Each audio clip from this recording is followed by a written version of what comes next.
Ciao a tutti, bentornati sul canale. Sono tornato al Gran Sasso. Negli ultimi giorni ha nevicato, guardate che bello il Monte Camicia, il Monte Prena in Fornace da quella parte, e oltre quella collina c'è il Corno Grande che dovrebbe essere ben innevato. E il programma di oggi sarà quello di andare a fotografare così la neve a Campo Imperatore da quella parte fin dove si può arrivare con la strada, in compagnia della Fujifilm 50 S2 che mi ha prestato appunto Fujifilm Italia per qualche tempo, e magari se troverò un punto comodo per parlare con voi vi racconterò un po' la mia esperienza in questi mesi di utilizzo di questa macchina fotografica veramente eccezionale. Ma prima di iniziare l'avventura di oggi vorrei ricordarvi di andare a visitare il mio sito internet, perché ci sono delle novità per quanto riguarda le masterclass di paesaggio. Sono degli incontri individuali di fotografia in delle top location che ho selezionato nel corso degli ultimi 2 anni circa, e quindi sarà un modo per condividere la mia esperienza fotografica con voi. E se non l'avete ancora fatto, iscrivetevi subito al canale, mettete un like qui all'inizio del video così non vi dimenticate, poi alla fine rimanete con me perché quella di oggi sarà veramente una giornata primaverile.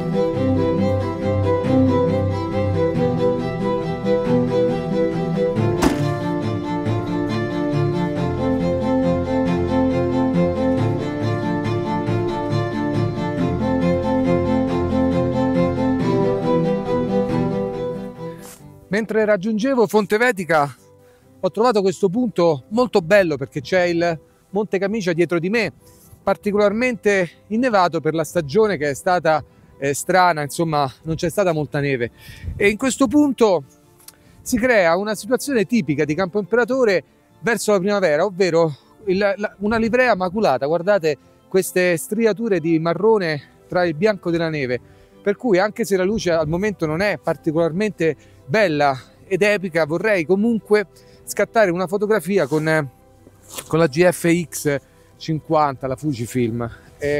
Sto utilizzando tra l'altro l'obiettivo kit, è uno standard, un 35 mm 70 che più o meno può equivalere a un 28 50, 28 60 più o meno.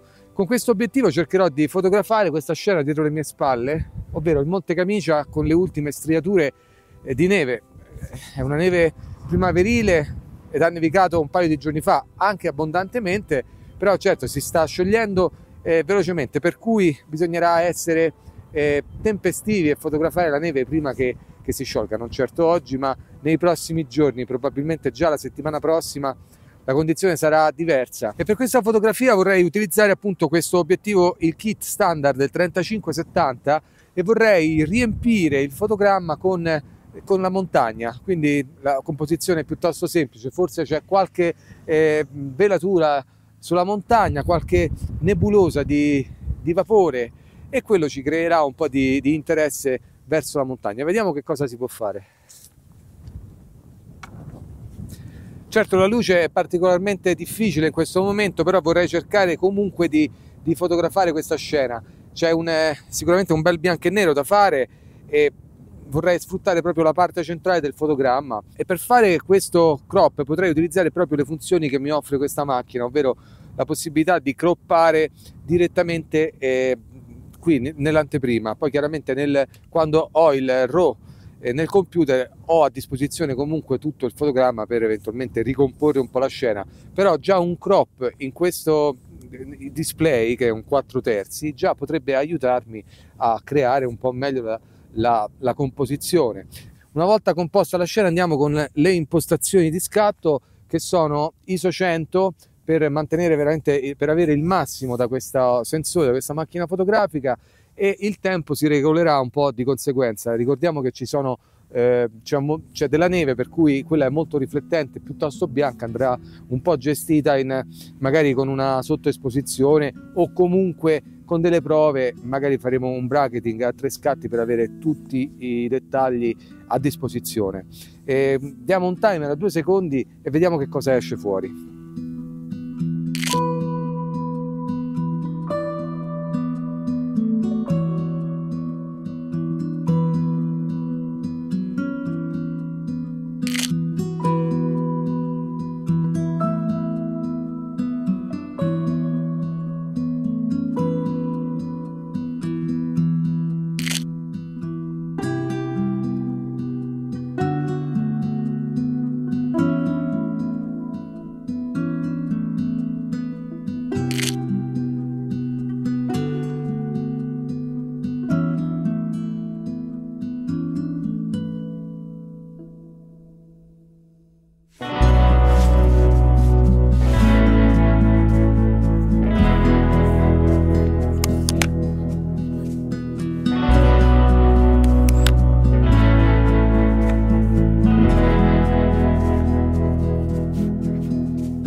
ho raggiunto la località Fontevetica qui a Campo Imperatore, siamo circa a 1600 metri e quello che vedete in fondo da quella parte, lì in alto, piccolino ma roccioso, è il Monte Camicia. La prospettiva un po' inganna perché si vede un po' piccolo rispetto all'insieme, ma si tratta della montagna più alta della catena orientale del Gran Sasso, infatti è 2570 metri circa.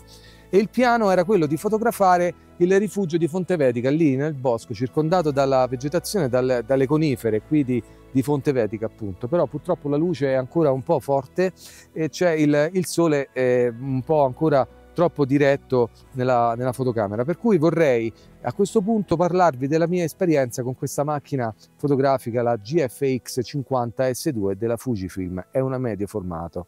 E si tratta della entry level nel mondo del medio formato di Fujifilm. Devo ringraziare Fujifilm che me l'ha prestata per un bel periodo di tempo, non è una di quelle prove mordi e fuggi così, e invece ho avuto possibilità di testarla in varie situazioni ed è una macchina fotografica con 50 milioni di pixel, quindi una bella definizione, ma la particolarità è che il sensore di questa macchina, non ve lo faccio vedere perché siamo all'aperto e potrebbe entrare della polvere, è un sensore molto grande, circa il doppio del full frame, quindi praticamente 4 volte più grande del sensore della Olympus, e quindi potete un po' rendervi conto. Il sensore così grande fa entrare tantissima luce, per cui la qualità delle immagini saranno sicuramente e sono sicuramente di altissimo livello. Sicuramente è un'immagine che in post produzione potrete un po' anche maltrattare, andare a recuperare le alte luci, le ombre. Non starò qui a raccontarvi le specifiche tecniche perché le potete trovare su internet, sui siti e su altri video YouTube. Veramente quello che posso dirvi è che si tratta di una macchina impegnativa, abbastanza grande, però da una buona ergonomia. Vedete la mano come impugna completamente la macchina fotografica. Con questo obiettivo, il 35-70, posso dirvi che non si discosta molto dall'ingombro che può avere una reflex, una macchina full frame, insomma di alto livello.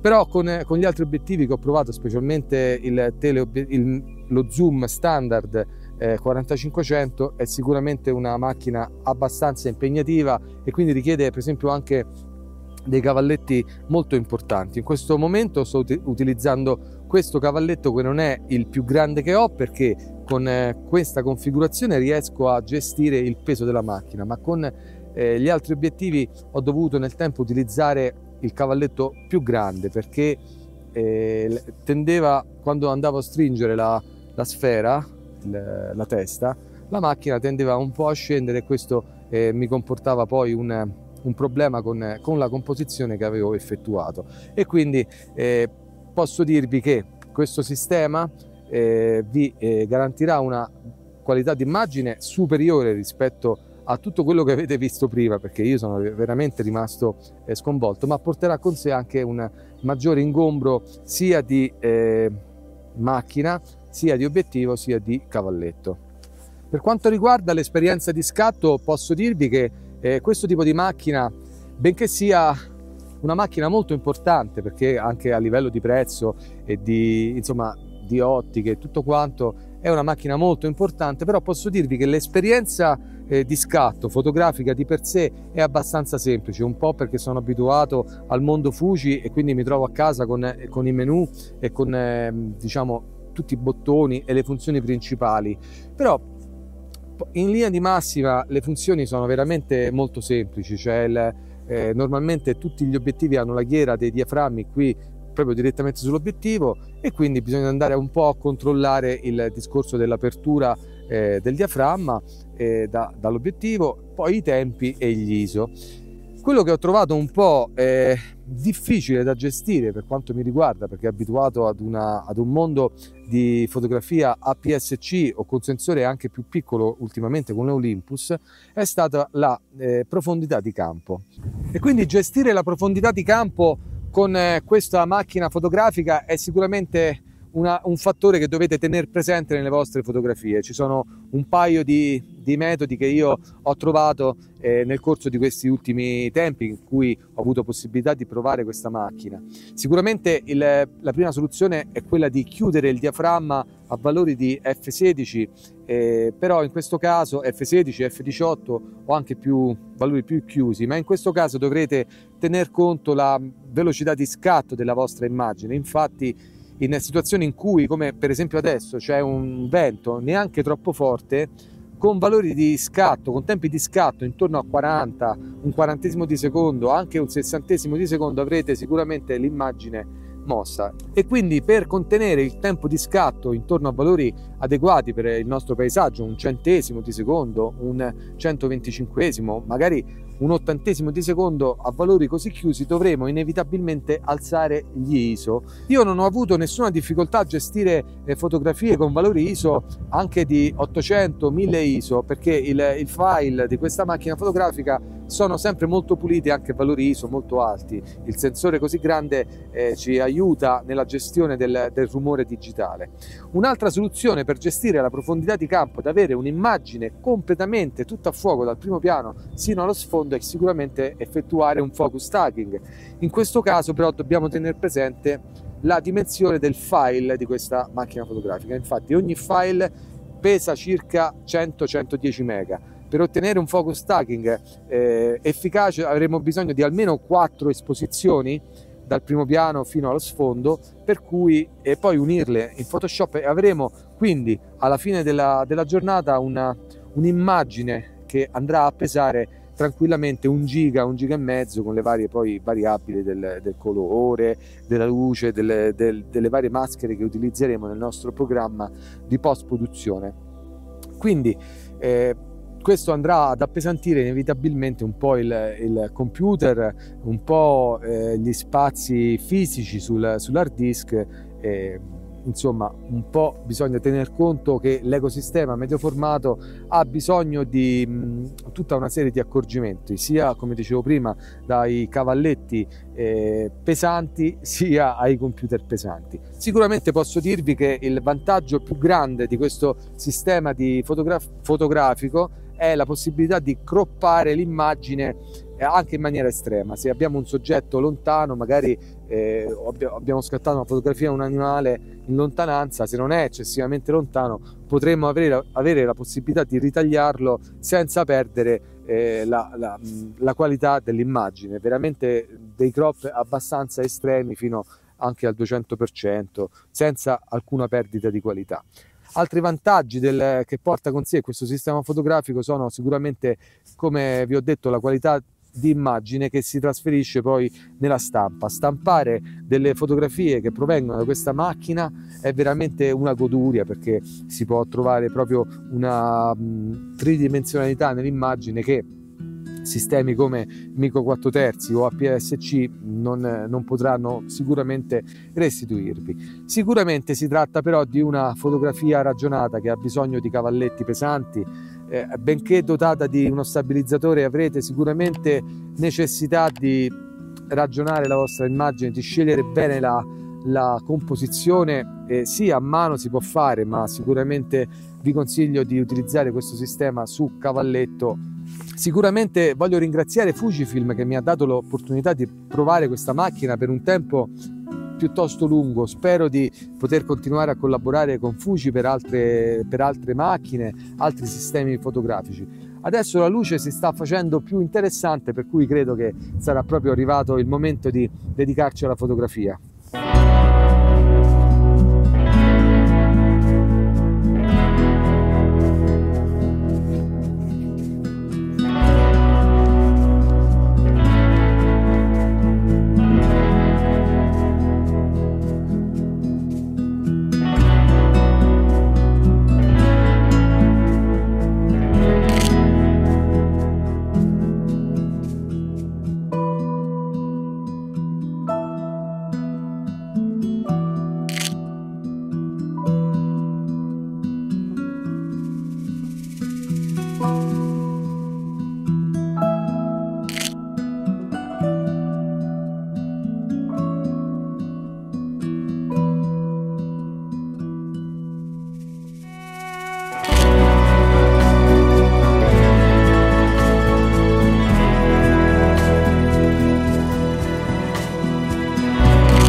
E purtroppo anche l'avventura di oggi ormai volge al termine. Sono stato qui a Campo Imperatore in una giornata primaverile, volevo fotografare dei crocus, quei fiori viola che sbocciano un po' proprio al disgelo in questo periodo, ma evidentemente o la zona o il periodo non mi hanno consentito di trovarne. Come vedete il sole sta scendendo dietro le mie spalle, ma non credo che il tramonto mi riserverà delle grandi sorprese questa sera. In ogni caso mi tratterrò ancora un po', perché non è detta l'ultima parola fino a quando il sole non è sceso da almeno mezz'ora, perché potrebbe sempre verificarsi un po' di colore all'improvviso. Ed io vi ringrazio per aver seguito la puntata di oggi fino a questo punto, per avermi tenuto compagnia qui a Campo Imperatore tra queste nevi di primavera. Se non l'avete ancora fatto, iscrivetevi al canale, attivate tutte le campanelle per rimanere aggiornati sulle prossime avventure fotografiche ed escursionistiche.